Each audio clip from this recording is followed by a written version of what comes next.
A world where IT projects are always successful is an imaginary one. Hi, my name is Mario, and today I will be analyzing the Wall Street Journal article, Why Do Companies' IT Projects Fail So Often?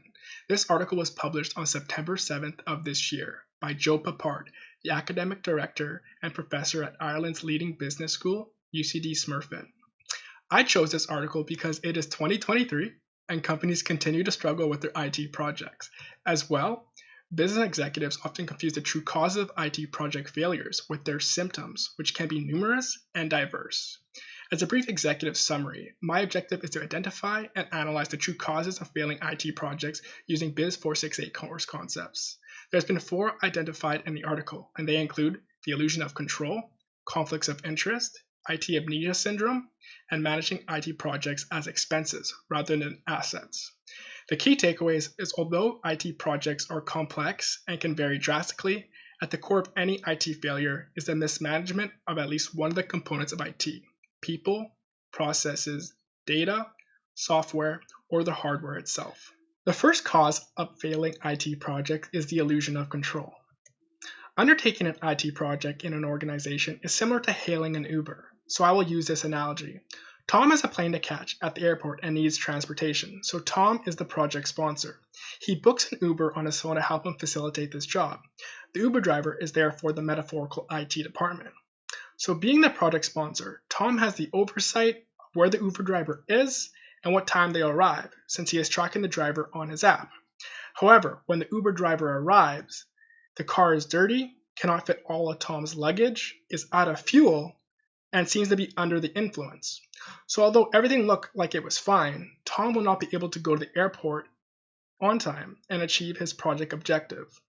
He had the illusion of being in control. However, the Uber driver, which could be one of many project stakeholders, made a few decisions which compromised the project. This scenario may lack IT context. However, the principle stands. Some projects fail because each stakeholder has different perceptions of their tasks, and the project sponsor is none the wiser. This is illustrated by the tree swing set and the different variations in design of its final project.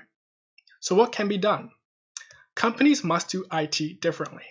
This involves continuous feedback between project stakeholders, integrating IT into every department to resemble a strong matrix organization, and having a PMO or VMO that provides structure, processes, and decision-making models and ensures proper oversight and alignment with strategic goals. Next, conflicts of interest. At the core of any project is the contrasting interests of the project sponsor, usually the business unit, and the IT department, the builder of the project. They differ in that one is considered a profit center and the other is considered a cost center. The IT department is responsible for setting the standards for the project specifications and implementing it, so priorities are skewed their way. They may cut corners or take shortcuts to stay within budget or on time, or both. So the current project is successful even with shortcuts taken. However, consequences may be felt years down the line. It is similar to a contractor building a home, but without industry standard pipes. The plumbing system of the house will work. However, if upgrades are needed in the future, the quality of work done previously may affect the next project severely. The analogy of upgrading a home can be related to altering a previously implemented IT project to meet new regulations in an industry. The previous project set up the next project for failure.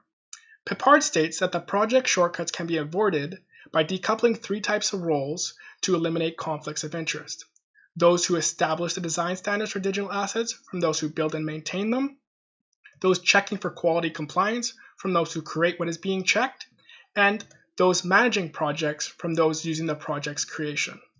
Speaking of shortcuts, another factor contributing to project failures is IT amnesia syndrome.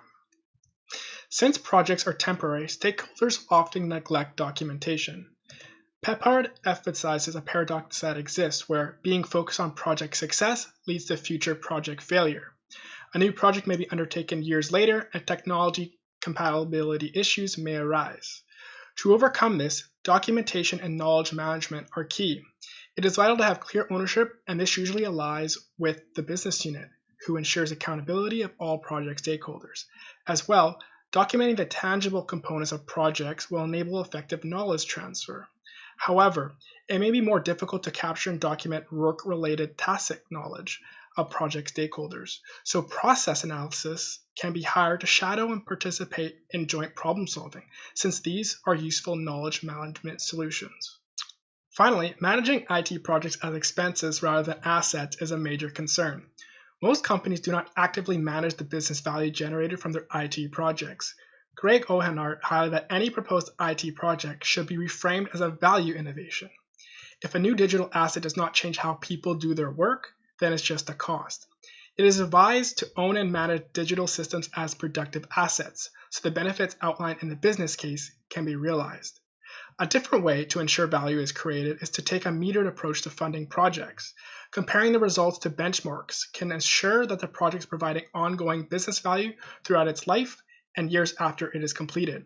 It is only when there is proof that sequential funding will be released.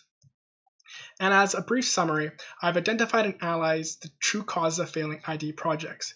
And the key takeaway is that at least one of the 5 components of IT is to blame for project failures. Thank you.